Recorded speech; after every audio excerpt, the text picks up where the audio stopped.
Hello everyone and welcome back to Rev Explorers. Today we have with us India's most safest premium hatchback, the Tata Altroz.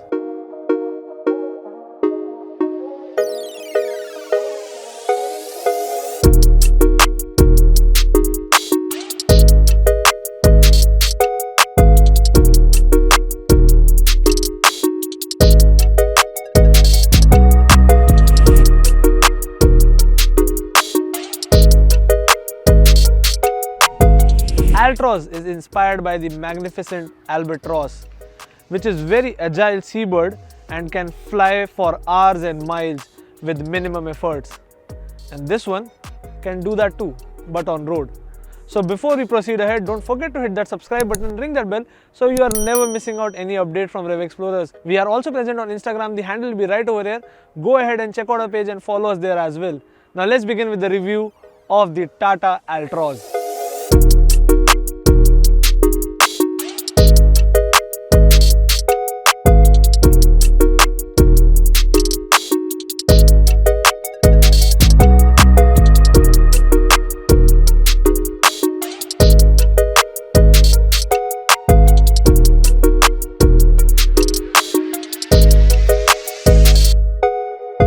Tata designers have definitely worked on the cars, but the key for all the cars is the same.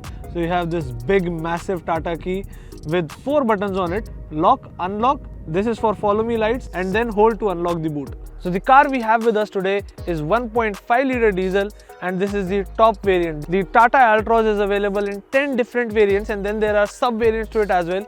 So you can actually trim out what you want. Now definitely in terms of look, this is a very good looking car. It is way different from whatever you see in this hatchback segment. I really like this aggressive nose. You have this piano black treatment on the grille, and then you have a chrome lining just below it, which looks really good. The headlamps get a projector and a reflector. Both of them are halogen, and as this is a top variant, I feel that in a premium hatchback, Tata should offer LED headlights. Although you do have LEDs, but they are on the DRLs, and then you have the fog lamps, which are doubled up for cornering lights as well. The fog lamps are placed slightly higher than you usually see on the cars, but that's totally fine because the projection is accurate. This car is powered by a 1.5 litre 4-cylinder Revotorq engine, which is a diesel engine and generates a maximum power of 90 PS at 4000 RPM and gets a torque of 200 Nm, which peaks out at 3000 RPM. You do have engine options for 1.2 litre Revotorq, which is a naturally aspirated petrol engine, and then you also get a 1.2 litre I-turbo engine. This diesel engine comes mated with a 5-speed manual transmission, and now you do get an option of 6-speed DCA, that is an automatic gearbox by Tata. We'll soon do a drive review of that one as well. From the side profile as well, those good looks and aggressiveness follows. It does look like a hot hatch and has that aerodynamic line. I do like this piano black comet chute line, and this piano black sunroof gives it a dual tone finish. It is available in 6 different colors to choose from, but this one is my favorite. It gets piano black electronically retractable ORVMs with chrome accents. The car gets dual tone 16-inch alloy wheels with a 185 by 60 section tire mounted on it. With that, it gets disc brakes in the front and drum brakes in the rear. Disc in the rear would have been even better. The complete car weighs just over 1.1 ton and has a ground clearance of 165 mm, which is slightly lower as compared to its competition, but it is decent enough for your daily usage as well as highway usage. The car gets a small 37 litre fuel tank, and as this is diesel, it has an ARAI claimed fuel efficiency of 23 kmpl. Usually it will give you around 18 or 19. Tata has used these piano black treatments everywhere in the car to make it look even more sporty. In fact, the tail lights are all covered with this piano black. It gets bulb tail light, bulb indicators. The rear glass is also tinted to keep this black profile in check. You get a high mounted stop light. The car does not get a shark fin antenna, it has a normal antenna, but I feel it's fine. Till the time it's doing its job, it is good. You have rear washer as well as rear wiper and defoggers. As part of the reverse parking system, you have a reverse parking camera which is mounted in the center between the Altroz badging, and then you have 2 parking sensors. With that, you do have center mounted rear fog lamp as well. Inside the boot is 345 litre of space, which is best in this segment. It is definitely sufficient enough for your weekend getaways, and you can easily keep 4 big bags. And with this big boot, the cabin space is not at all compromised. Let's check it out.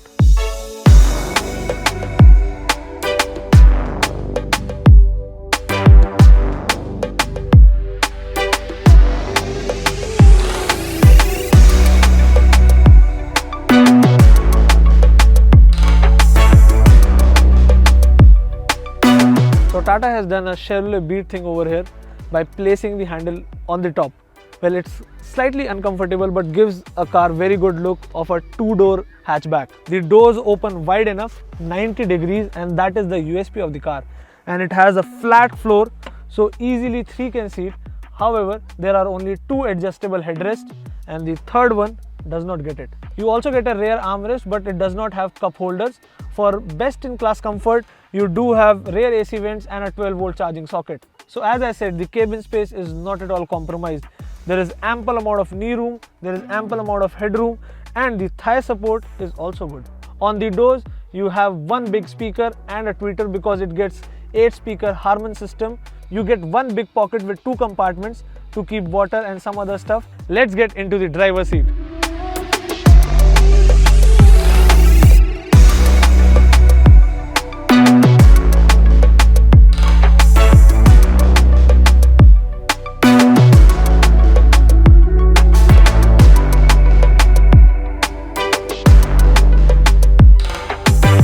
The front doors also open wide to 90 degree and give you easy access to the seats.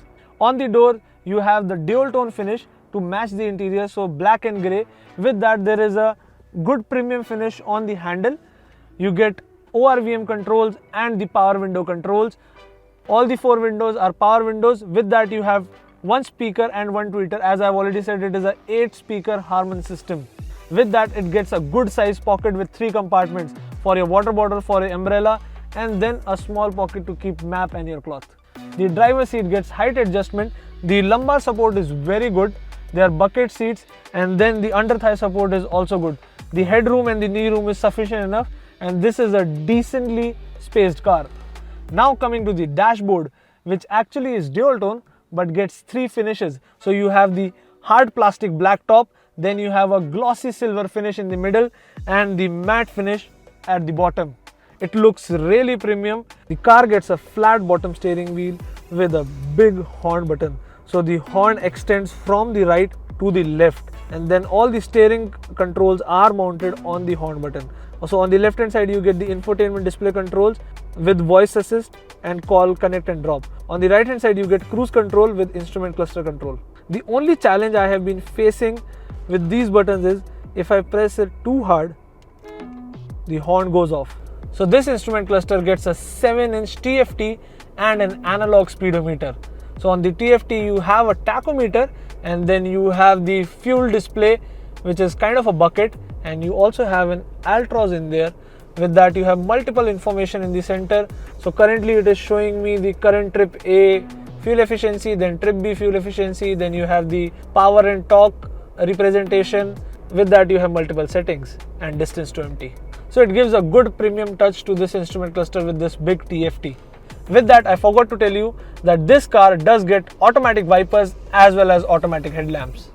Now coming to the center console, you have a 7-inch infotainment display, which is kind of a bummer because every car these days is actually having a 10-inch display. Right now, this display and this display is of the same size. So I think Tata should improve the infotainment display. It should be bigger and should be better because this one is slightly slow on responses. Now let's check out how it sounds because it does get 8-speaker Harman system.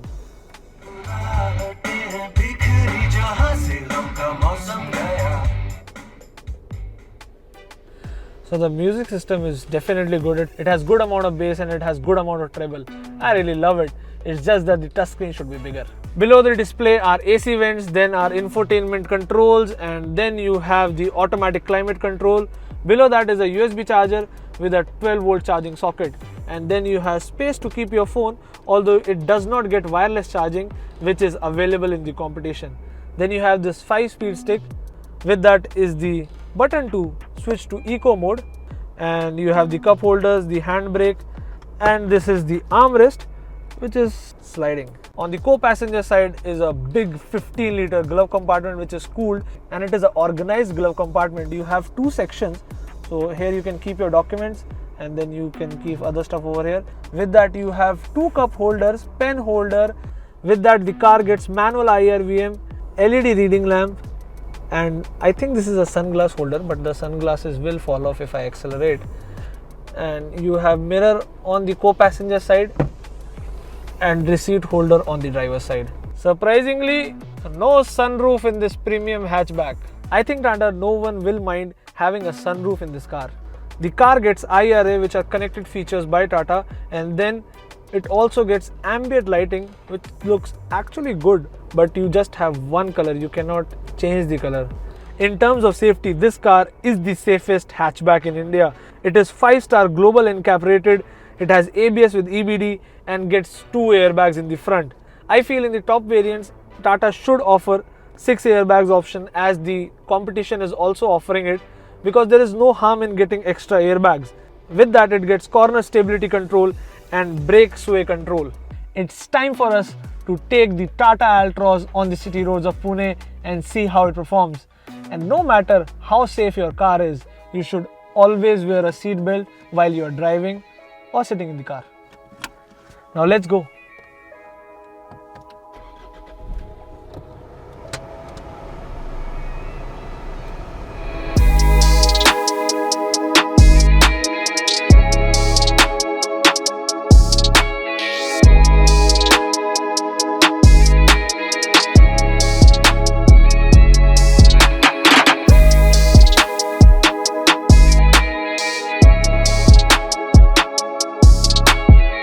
All the seats are very comfortable.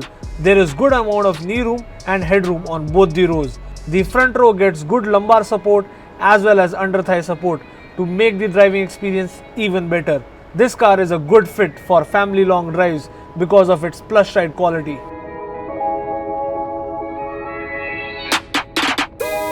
The engine is fun to drive.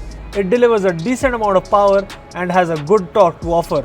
The power delivery is very linear and the fun begins once the 1500 mark is crossed on the tacho, because then the turbo kicks in and you get all the performance you want out of this engine.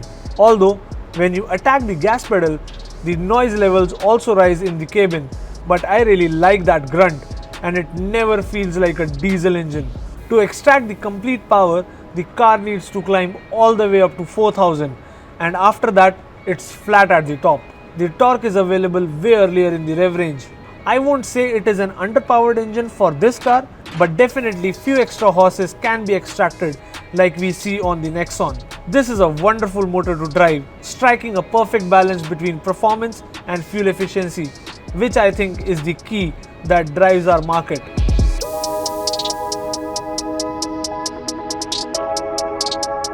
The car is capable of good top speed, and this 5-speed unit is a delight to shift. But I feel like other cars in this segment, if a 6th gear is provided, the dynamics would be even better. The clutch is smooth and light despite of this being a diesel car, although the clutch travel is long, which could be a slight exercise in bumper to bumper traffic. To avoid that hassle, go for an automatic. The steering feels firm and good to drive. The feedback is apt and you always feel connected to the car. At slow speeds, the steering feels light, so it is easy to maneuver in city traffic, whereas when cruising on the highways, it is stiffer and stable, providing good confidence.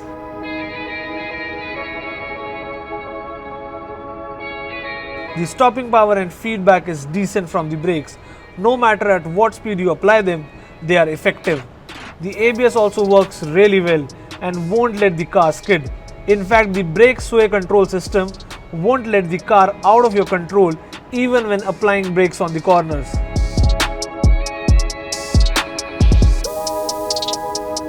The suspensions are slightly on a stiffer side, but overall do a great job in absorbing bad roads and providing comfortable drive. Although it does shatter when you plan to drive on a longer patch of rough road at higher speeds.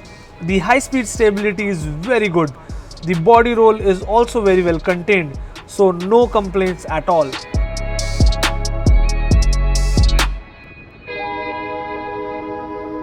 I feel that this is a good hatchback in terms of looks, which I know are totally subjective, but apart from that also, it offers good performance, comfortable drive, and the most important, best in class safety. The only place where it takes a hit is in terms of features, which I believe Tata should add in the coming iterations to make this car an all-rounder. Tata says this car is a gold standard, and it is. It stands out in terms of design, in terms of performance. It has a good engine, it has a good automatic option as well, and with that it has the best in class safety. But the only thing missing on this car is the feature list, because the competition has loads of options available in this premium hatchback segment.